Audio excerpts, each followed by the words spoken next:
If you've been following the channel for a while now, you guys know that I love Prize Picks. Hands down, the easiest and most exciting way to get in on the action. Whether that's the NFL, NBA, college football, whatever, Prize Picks is the way to go. And here's how it works. Pick 2 to 6 players, predict if they'll go for more or less than their projected stats, and you're in. It's you versus the numbers, just simple and fun. And Prize Picks hooked you guys up with an incredible deal. Play $5 in lineups, get $50 instantly, win or lose. That's $50, no strings attached, and it's just one of their incredible offers. Every Friday is Flex Friday, where you get a protected play, win, or you get your cash back. Plus, don't forget about Taco Tuesday, where you'll find discounted projections all day long. So if you want to play Prize Picks, just like millions of people across the country, click the link in the description, use code DOUBLEMOVE, and start making your picks today. Don't miss out on the action or the deals.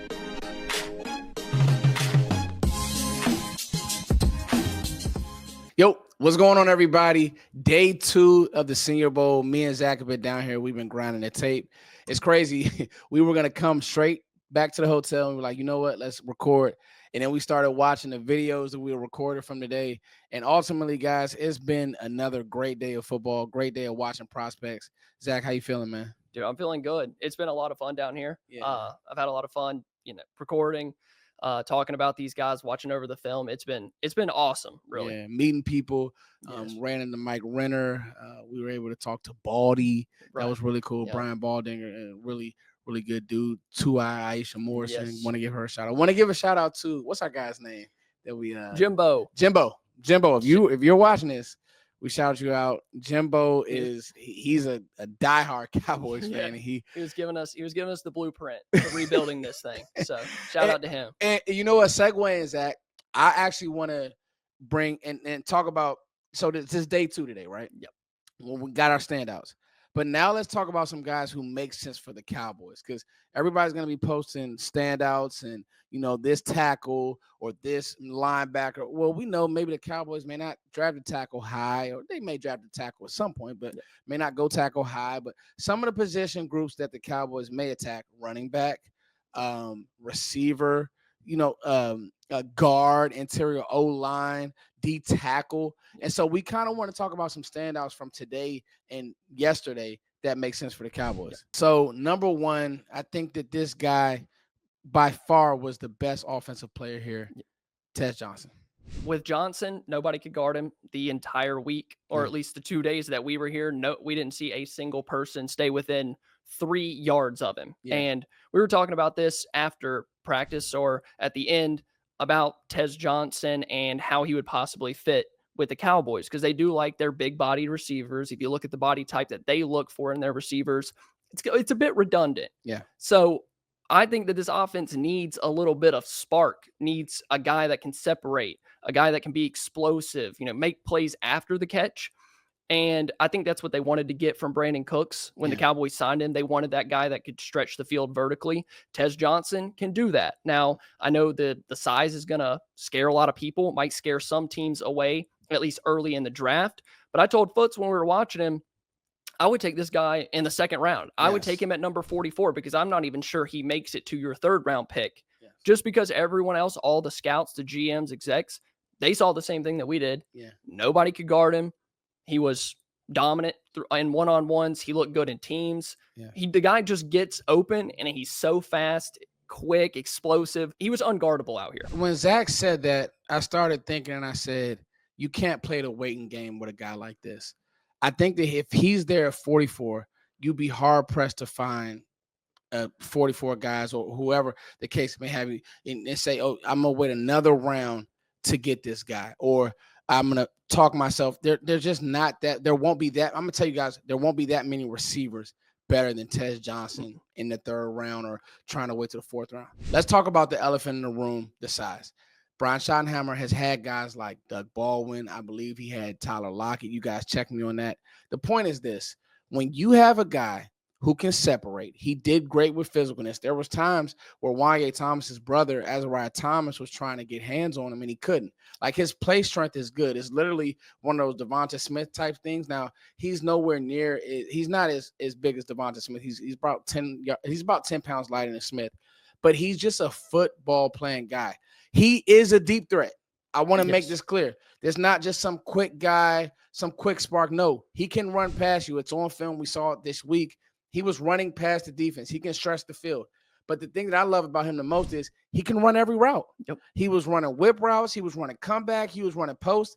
And there were 5 yards of separation between him and these corners. And there's some good corners here every single time. And so what we ask ourselves is the Cowboys body types that they love. Jalen Tolbert, you have that type. CeeDee Lamb, you have that type. Mingo, you have that type. I love Turpin. I don't think that Turpin does receiver things right now as good as Tez Johnson. He makes a lot of sense for Dallas because he's electric. He's a playmaker. You get the ball in his hands, and corners won't be able to stay in front of him. Nickels couldn't stay in front of him. Safeties couldn't stay in front of him. Outside guys couldn't stay in front of him, Zach. Guys look like they didn't really want to get up there when Tez would come up to do one-on-ones, People are looking at each other like, who's next? Like, who's going to get out there and get smoked next? And I know the size is going to scare people, but honestly, watch the videos from the Senior Bowl, and I promise you, all those worries will go away. So let's talk about a guy, and you mentioned the needs for the Cowboys, and I think that's at interior offensive line. Zach Martin might not be back, so you do have a hole at right guard. I know that TJ Bass might be a plan. Brock Hoffman might be a plan.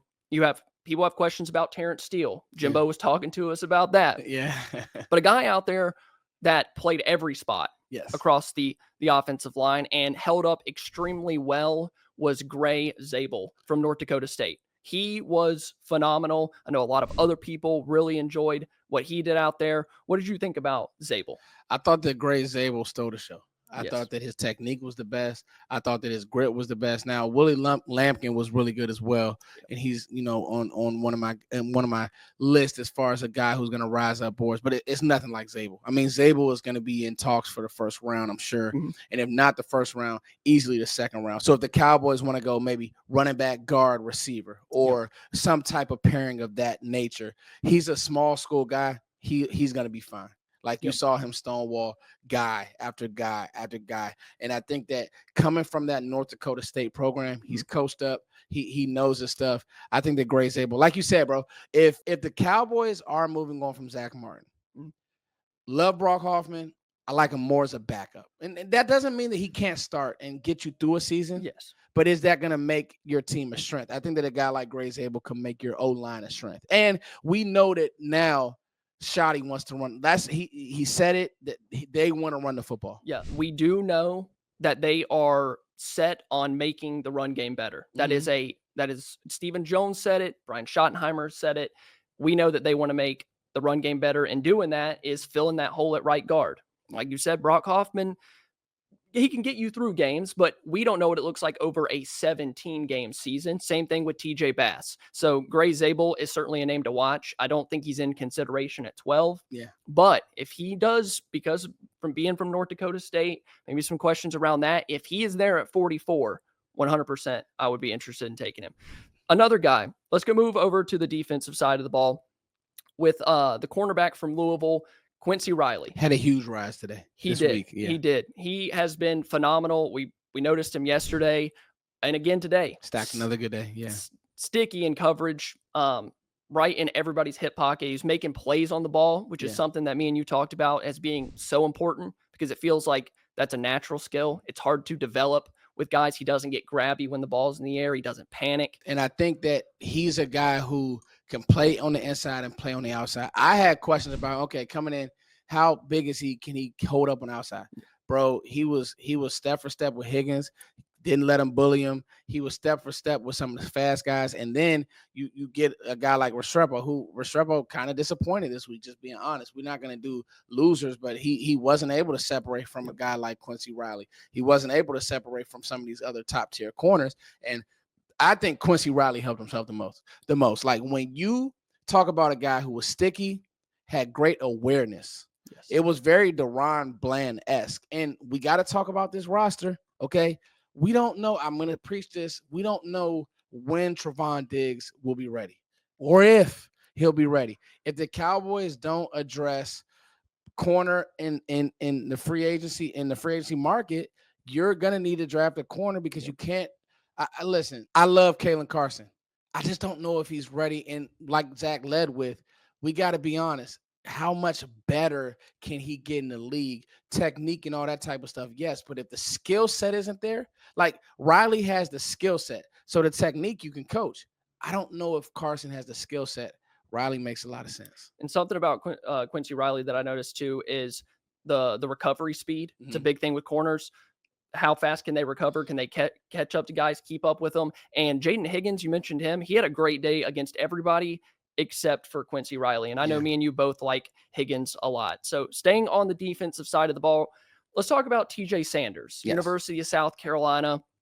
I thought he had a great day as well. I know you, when we were going into when they were splitting off between offensive line, defensive line, receivers, and corners on the other side, you said watch TJ Sanders. Yeah. How do you think? How do you think he did today? I thought this both practices he was lights out. I think that he is going to push the pocket. He's feisty. He comes forward. He literally leans on the offensive line. He's a power pusher. What do the Cowboys need? Bangers. They need guys in the middle of that defense pushing the power. If we're gonna lose Oso Diggy, which we don't know yet, but why not pair Mozzie with another bigger body? I mean, we can literally look at what the Eagles are doing at the defensive tackle position and say, guys, they're hard to deal with because you just can't block those bodies over and over again. I think that D tackle would be a pick where it's like you're eating your vegetables. I think that a guy like TJ Sanders that's who he is. And I think what the Cowboys have to do is what position groups are we going to attack in free agency and attack them? Or what positions are we going to attack in the draft? I'll tell you right now, TJ Sanders is a D tackle that will have a second round grade, could easily fall to the third because of how deep. This is a very deep defensive tackle class. We're going to talk about another name, but this is a very deep defensive tackle class. So I like what he did today. Now, number 5, and another name that me and Zach said, you know what? This makes sense. Yep. Big slot, big body, Jack Bech, TCU receiver. What did you see from him, Zach? I got my thoughts. I want to get yours. Bech, off the bat, I noticed that he isn't the fastest guy, but he catches everything. He had a deep ball catch from Jalen Milroe. He adjusted, shielded the defender. He might not be the fastest guy, but he is smooth. He's a smooth mover. And like you said, I really liked him as a big slot. He just understands space. He can sit down. He can help his quarterback. And he was somebody that I was excited to watch because when we got here, we watched a little bit of his film before the Senior Bowl practice, and I was impressed. Yeah. I think if you're looking for speed when it comes to him, you're going to be like, oh, he's not that fast. Yep. But I think his football speed is fast enough. And again, he understands body angles. He understands how to contort his body. He's actually a really good route runner. Like if it's a corner route, he's not rounding it. He's doing the little things, sharp cuts, coming back to the ball, helping his quarterback out. Excuse me. And he had a really good week. Jack Bech did. He did. And talking about the body type that the Cowboys tend to like in their wide receivers, I think he fits that mold. Yeah, big slot. You probably be looking at him in the 3rd, 4th round because I think some of these other receivers, now with Matthew Golden in the draft and, some of these other receivers Savion Williams did not come, his teammate. I wanted to see him in this setting. And that's one of the things that I want to talk about. I know that we're talking about the prospects right now, but I got to say this. For kids who don't come or athletes who don't come and come compete, to me, it's dumb. Because although you could hurt yourself, there are guys right now who made money, a lot of money. Yes. Rashard Smith's not even on his list. He made money. Tez Johnson made money. Jack Bech made money. You come out here, you compete. Even if you don't get a great ball, evaluators are looking and saying, man, he got open. Yep. Like that happened to Tez a few times. He got open. And I think that some of these guys are like, oh, I don't want to show what I can do. Man, go compete, do what you need to do now. If you go and you lay an egg, but if you're going to lay an egg now, you'll probably lay an egg in the league. So go compete. It's nothing. It's not like the combine. It's different in the sense that you see a guy go one, then you see the next guy go another. And that's the competition part that I wouldn't trade it for the world. And that's what makes the Senior Bowl so unique. So yes, Jack Bech. Yeah. And it was great today. I thought the energy was better in both of the practices, especially the second practice, guys getting chippy, guys going one-on-one at the end of practice. I think they had like 3 reps in a row, the same 2 players. Everybody was getting hyped. Like just seeing them out there competing makes it 10 times better. You really look at these players differently. And a guy that we didn't know coming into the week that Yes. probably made himself some money was Joshua Farmer, the defensive tackle from Florida State. We talked about him yesterday, and I mentioned to you today, PFF did not even have this guy on their big board. I looked PFF. because I had never heard of him either, and I'm like,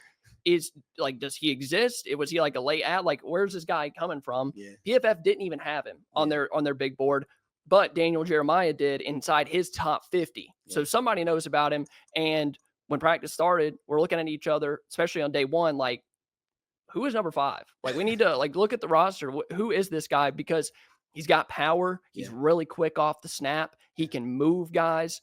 I like Joshua Farmer a lot. And what did you see from him? I mean, Zach, you hit it. Like, this is why you come to the Senior Bowl.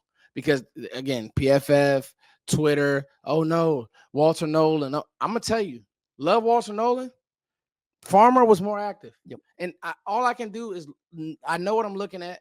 Me and Zach, we're talking to other scouts. I mean, we're talking to Brian Baldinger. Baldinger is talking about him. You're talking to people too.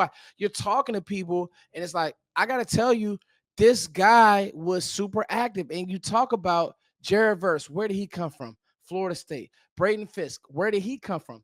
Florida State. Yes. Something up there in Tallahassee.